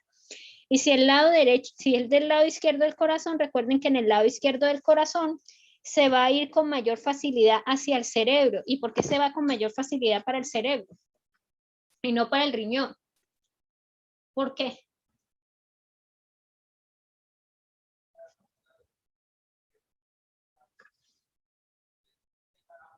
Porque la arteria carótida común nace directamente del arco de la aorta. Pero también, ¿por qué? Porque es que también tenemos ahí al ladito la subclavia. Entonces yo podría decir, ¿por qué no coge por la subclavia y sí por la carótida? ¿Sí recuerdan dónde está la subclavia y cómo va la subclavia? Profe, creo que la subclavia es la última, o sea, es como la tercera. Ajá, pero ¿por qué no se va por la subclavia y sí por la carótida? Porque la carótida es la segunda rama. pero no tanto por eso, tiene una morfología algo particular. ¿Cuál es la morfología? ¿Qué hace la subclavia? ¿Para dónde coge? ¿Va derecho para arriba o cruza a algún lado? ¿O tiene un arco? Cruza hacia el Tiene un brazo. arco. Tiene un arco. ¿Y qué La pasa con la carótida es carótida? derecha. Es derecha. La carótida es derecha, o sea, se va como un tubito ¿hacia dónde? Hacia el sistema nervioso central, o sea, hacia arriba, hacia cráneo. Por eso es que coge más la carótida que la subclavia, porque la subclavia tiende a tener una curva, y cuando tiene la curva, si entra el trombito siempre golpea, y recuerden que como hay flujo turbulento, se puede salir. Porque en los sitios de inserción, o sea, recuerden que normalmente nosotros tenemos la aorta, ¿cierto? De la aorta sale carótida, después tenemos más adelante subclavia y las renales, las mesentéricas. ¿Qué pasa cuando estas arterias, la arteria renal y la mesentérica, son arterias grandes o son arterias pequeñas? Pequeñas. Son arterias pequeñas. ¿Y el flujo sanguíneo que viene de una arteria grande o de una arteria pequeña? De una grande. De una grande. Entonces, ¿qué pasa si ustedes tienen una arteria grande donde va a desembocar en una arteria pequeñita? En la entrada de esa arteria, ¿qué puede presentarse? ¿El flujo va a ser igual de laminar o tiende a hacerse turbulento? Turbulento. Entonces, normalmente nosotros tenemos sitios de flujo turbulento, y esos sitios de flujo turbulento es donde nacen la mayoría de las arterias. Entonces, por lo menos, cuando yo hago una necropsia a un paciente de 20 años o de 30 años, que no fume, que hace actividad física, etcétera, yo en ocasiones en los sitios de inserción de las arterias musculares que van pegadito a la aorta, puedo ver estrías grasas, que es la lesión inicial de la enfermedad ateromatosa. Y una de las características de que hay flujo turbulento. Todos tenemos estrías grasas porque en algún momento de nuestras vidas tenemos radicales libres, y en algún momento de nuestras vidas el hecho de tener radicales libres con algo de colesterol, principalmente de LDLs, que se pueden oxidar, pueden entrar a hacer depósitos, sobre todo cuando comemos sustancias cargadas de lípidos. Los bebés tienen estrías grasas porque la leche materna es muy rica en lípidos. Entonces, normalmente lo tenemos. Entonces, yo no tengo necesidad de tener una comorbilidad para yo poder hacer flujo turbulento. Lo que pasa es que como mi célula endotelial si está funcionando bien, el hecho de yo tener en ese pedacito el flujo turbulento no quiere decir que mi célula endotelial va a entrar en disfunción endotelial, y no quiere decir que yo me vaya a volver hipercoagulable. Porque el resto de los factores que intervienen en la integridad del pared del vaso sanguíneo están normales. Pero un paciente que fuma, un paciente que no hace actividad física, un paciente que tiene todos los factores de riesgo que nosotros hablamos de la parte de hipercolesterolemia, que tiene placas ateromatosas, de que el vaso sanguíneo se vuelve rígido, no responde al óxido nítrico, no responde a las prostaglandinas, o sea que tiene una disfunción endotelial. Estos pacientes sí tienen un factor contributivo que van a llevar a que el trombo se vaya mucho más fácil y mucho más rápido a otro órgano hasta obstruirme la luz completa del vaso, por lo menos ya sea en pulmón, ya sea en riñón, ya sea en cerebro. Entonces, un factor contributivo a que esto nos ayude es la parte del flujo y la parte de la fuerza del flujo, y también la parte del inicio del flujo turbulento, que va a ayudar a que se incremente o que pase más rápidamente el émbolo hacia el órgano que yo necesito para, entre comillas, infartarlo.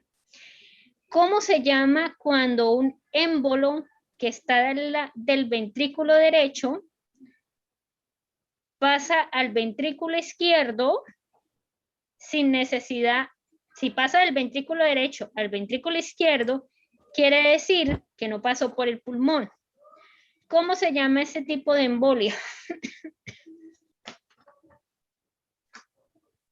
Paradójico. ¿Embolia qué? Creo que es paradójico, profe, ¿Y por qué se produce? porque hay una comunicación interventricular. Entonces, normalmente, todo émbolo que llega al lado derecho o todo trombo que se forma al lado derecho, siempre se me va a quedar en el pulmón, siempre. Ya sea en las arterias grandes, en las arterias pequeñas o en las arterias más pequeñas, pero nunca va a alcanzar a pasar al lado izquierdo, porque siempre se me va a quedar en la microvasculatura a nivel pulmonar. Si el émbolo que está del lado derecho pasa directamente al lado izquierdo del corazón, quiere decir que hay una comunicación interventricular, es decir, que estoy haciendo una embolia paradójica, y eso es lo característico, es que tiene afinidad por sistema nervioso central, uno por la disposición, que es una de las primeras arterias que están, y la otra por lo paradita que está la arteria que permite el paso rapidito del émbolo que se soltó. Entonces, por eso de es corazón, que esta es la banda que te quiere ver campeón. Recuerden que No me importa lo que digan los demás. Cruz, vos tenés aguante, nadie te va a ganar. Dame la gente en el chat. Ahí está, Cruz, mi buen amigo. Esta campaña volveremos a estar contigo, te apoyaremos. O sale la sangre y la sangre sale sin golpe por la aorta torácica y pasa por la abdominal. Primero golpea las válvulas aórticas. No la debe golpear, porque si golpea la válvula aórtica estoy haciendo un flujo turbulento o tengo una insuficiencia. Cuando la sangre sale del ventrículo izquierdo a la aorta, ella normalmente golpea a alguien. ¿A quién golpea? ¿Al arco? Al arco aórtico. Resulta que normalmente cuando nosotros tenemos un arco aórtico normal, tú lo golpeas, porque recuerden que él hace una curvatura. Entonces, el extremo superior golpea para dirigir la sangre hacia la aorta torácica y que siga bajando. Cuando tú tienes fibras elásticas y musculares normales, este arco se elonga y vuelve otra vez a su estado inicial. Pero en los pacientes hipertensos, el golpe va a producir elongación del callado aórtico. ¿Qué quiere decir elongación del callado aórtico? ¿Qué quiere decir elongar?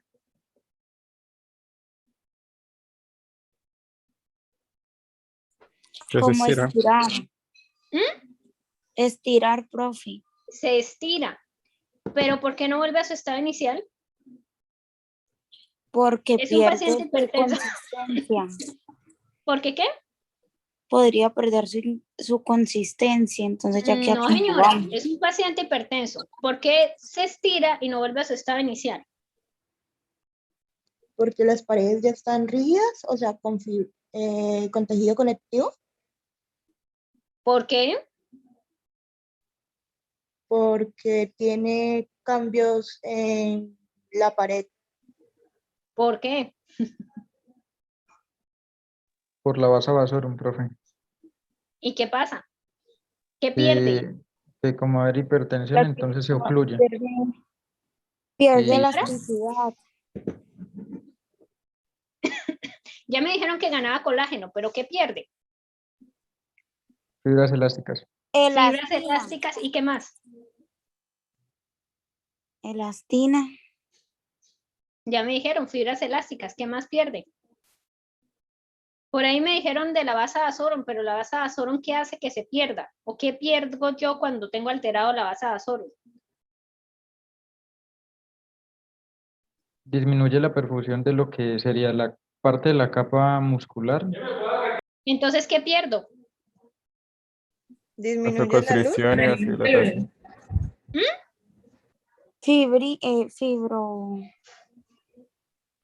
La capacidad de dilatarse y contraerse. Elasticidad. Pero la elasticidad, ¿de quién depende? Ya me dijeron que de las fibras elásticas. ¿También de quién dependo para la elasticidad? ¿Los nutrientes? No. Fibra Z. Por ahí ya me lo estaban diciendo. Depende de la oxigenación, depende de la vasa vasorum. Si la vasa vasorum no oxigena bien, ¿qué pierdo? Vasoconstricción y vasodilatación. No, ¿qué pierdo? ¿Qué estructura pierdo en el vaso sanguíneo? Me estaban hablando de oxigenación. ¿Quién nutre la base vasorum? A la capa adventicia y parte de la muscular. ¿Qué nutre? Qué pena, es que no les escuché. Aparte de la muscular y de la capa De adventicia. la muscular. Y si no tengo nutrición, entonces ¿qué pierdo?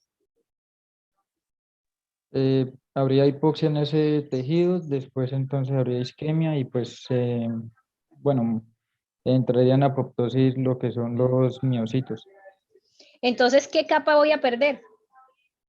la muscular. La muscular. Y va a ser reemplazada por tejido conectivo.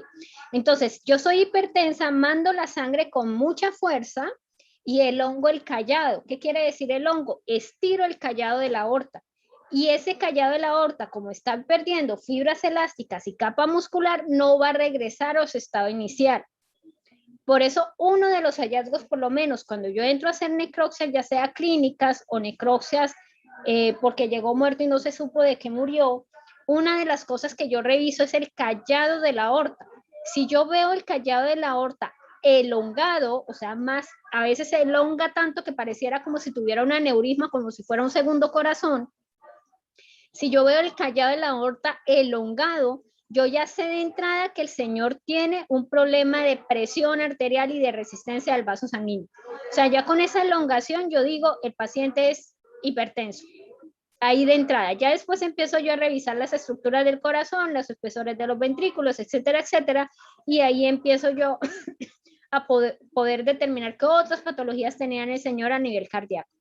Entonces, una de las cosas importantes es que si la aorta se vuelve rígida y al volverse rígida, tengo riesgo de también hacer lo que es flujo turbulento en la misma aorta.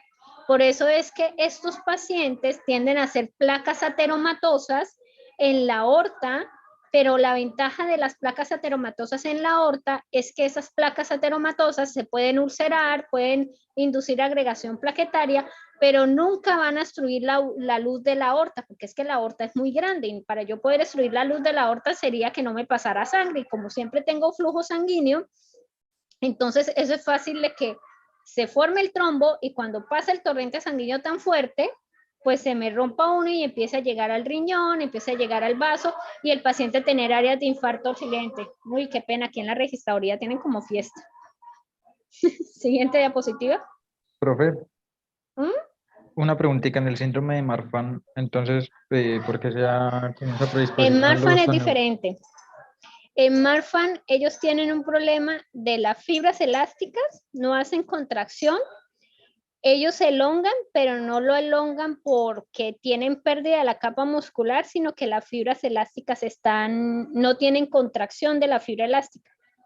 O sea, ¿cómo le digo? O sea, estiran la fibra elástica, pero no vuelve a su estado inicial porque ellos tienen un problema en la parte de las fibras elásticas. Entonces, lo que ellos se hacen es una elongación del callado de la aorta igualito, pero en ocasiones como ellos vienen, por lo menos el que tiene síndrome de Marfan, nace con el síndrome, o sea, ese problema lo tienen desde que son pequeños. Estos chicos o los pacientes cuando se diagnostican también disecciones o aneurismas de la aorta. Entonces ellos hacen hipertensión arterial, una de las manifestaciones clínicas es la hipertensión arterial, pero la hipertensión arterial no lo hacen porque tengan un aumento de la resistencia, sino porque el vaso sanguíneo no tiene resistencia. Entonces es por el componente del vaso sanguíneo, que yo tengo que mandar la sangre con mayor fuerza, pero no es porque el paciente tenga vasoconstricción, sino porque hace mucha más vasodilatación y la sangre no me fluye. Y como lo tienen desde nacimiento, cuando se diagnostican los 14, bueno, si se diagnostica tardíamente, pero estos niños como tienen otras morfologías, generalmente uno con las manos, con el tórax, y con la elongación del callado aórtico, uno les hace el diagnóstico. Estos chiquillos como a los 16 años empiezan a tener aneurismas de la aorta, aneurismas de arterias cerebrales también, que es lo que le causa generalmente la muerte súbita al paciente. En cambio, el paciente que es hipertenso, recuerden que yo no soy hipertenso toda la vida. Entonces, el paciente que es hipertenso por lo menos a los 30 años, entonces la elongación del callado de la aorta yo lo puedo encontrar a los 40 o a los 50 años, dependiendo del grado de hipertensión que tenga. Pero más adelante vamos a ver síndrome de Marfan y van a entender un poquito. Generalmente el síndrome de Marfan, el daño vascular es más por el componente de las fibras elásticas y a nivel de las arterias vasculares, sobre todo de las arterias grandes y medianas, es donde ellos tienen mayor cantidad de daño. Siguiente diapositiva. La evolución del trombo tiene varias cosas. Tiene una cosa que se llama acúmulo, que es la propagación, embolización, disolución y organización. O sea que si ustedes se dan cuenta, un trombo puede disolverse y puede organizarse y volver a hacer la recanalización. Pero esto ocurriría si es un trombo pequeñito, que llega a un vaso sanguíneo pequeñito, no me causa una obstrucción de un vaso grande, y que el área que se infartó pues no sea tan grande y que dependa por lo menos de una segunda circulación. El ejemplo de esto es por lo menos los infartos pulmonares. Recuerden que la circulación del parénquima pulmonar tiene dos opciones, por la parte arterioso y venoso, que viene que utiliza la misma circulación pulmonar, y por la parte de los ácigos. Entonces, si ese sitio tiene soporte circulatorio con los ácigos, el área de infarto no va a ser tan severa, el área de hipertensión pulmonar no va a ser tan severa y me da chance de que se recanalice y vuelva a pasar otra vez sangre por ese vaso que se tapó. Siguiente diapositiva. El ejemplo de recanalización es este. Entonces, si ustedes ven, lo que toca las flechas es la parte de la capa vascular de un vaso sanguíneo. Y si ustedes se dan cuenta, en la parte central, eso no debería tener absolutamente nada y debería tener puros glóbulos rojos, pero lo que ven ustedes son puros punticos con algunos espacios pequeños. Eso es lo que nosotros llamamos la recanalización. Recuerden que estos vasos sanguíneos no son angiogénesis, sino son neoformados. O sea que solamente van a tener células endoteliales y algo de pericitos. El problema es si yo le aumento la presión a ese vaso. Si yo le aumento la presión a ese vaso, tengo el riesgo de que se rompan esos canales vasculares pequeños y al romperse, pues va a entrar en contacto la célula endotelial con formación de trombo, y ese trombo puede evolucionar, o sea, avanzar y obstruirme otro vaso y causarme un infarto mucho más grande. Para yo ver la recanalización es en pacientes que por lo menos hacen embolias pulmonares no tan significativas. Significativas quiere decir, todas las embolias pulmonares son malas, pero no significativas quiere decir que el paciente no me hizo tanta sintomatología, no lo descompensó, no me ha alcanzado a hacer tanta hipertensión arterial y solamente fue un evento. Generalmente los pacientes que hacen embolia pulmonar, con la evolución siempre van a morir con la embolia pulmonar, o sea, van a morir de una embolia pulmonar masiva. Si yo hago una pequeña, voy a hacer una masiva porque siempre va a tener trombos en el lecho vascular. Entonces, es una de las características importantes de cuando yo hago la parte del core pulmonar. Siguiente diapositiva.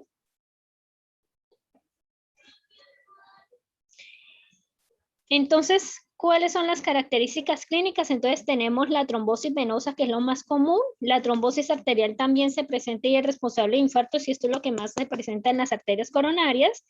La congestión dolorosa, el edema distal y la embolia pulmonar, que está asociada con la trombosis venosa, y la trombosis arterial, que es cuando se embolizan y causan infartos. La trombosis arterial es lo que ustedes escuchan a veces, que uno habla de enfermedad teromatosa complicada.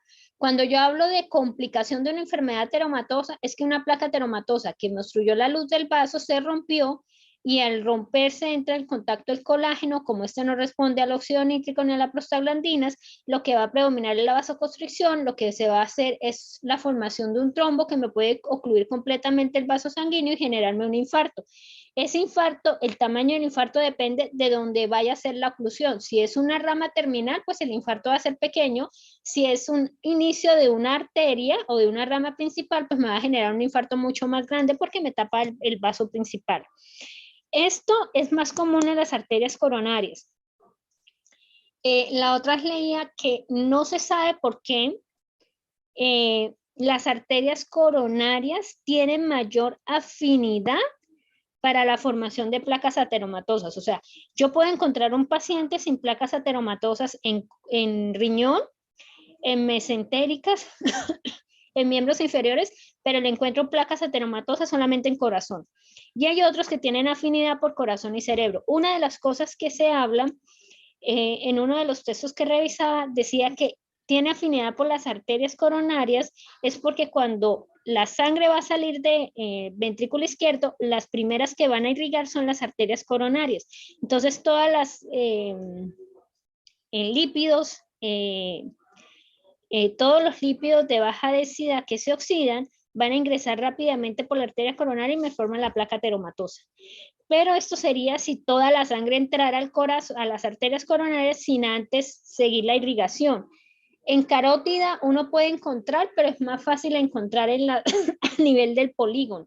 A veces en carótida uno encuentra la carótida normal y el polígono retapado, o sea, con muchas placas ateromatosas. Entonces, todavía pues en sí no se sabe por qué hay tanta afinidad por unas arterias, principalmente por lo menos polígono, corazón, renales uno casi no ve, mesentéricas tampoco uno casi no ve, como hay pacientes que tienen tapados todos los vasos sanguíneos, coronarios, cerebrales, pulmonares, mesentéricas, renales, o sea, tiene todo tapado y uno dice, este señor tenía una enfermedad ateromatosa severa que causó hipoxia en todos los órganos. Entonces, esa afinidad todavía no se sabe por qué tiene tanta por ciertos órganos. Siguiente diapositiva.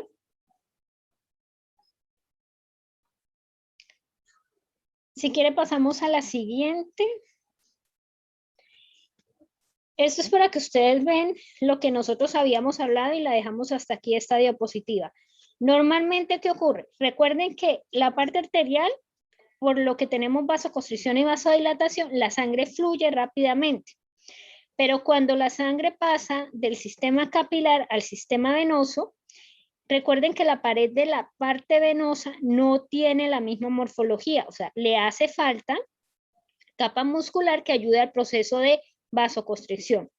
Por eso la parte venosa depende mucho de la parte muscular, como ustedes ven en la diapositiva, pero yo también dependo de unas estructuras que están en el interior de la vena. ¿Cómo se llaman esa estructura? Válvulas. Las válvulas. ¿Por qué dependo de las válvulas? Porque es que si ustedes se dan cuenta en la gráfica, en la primera que ustedes tienen, ven que el músculo se contrae en la mitad, la válvula de abajo está cerrada y la válvula de arriba se abre.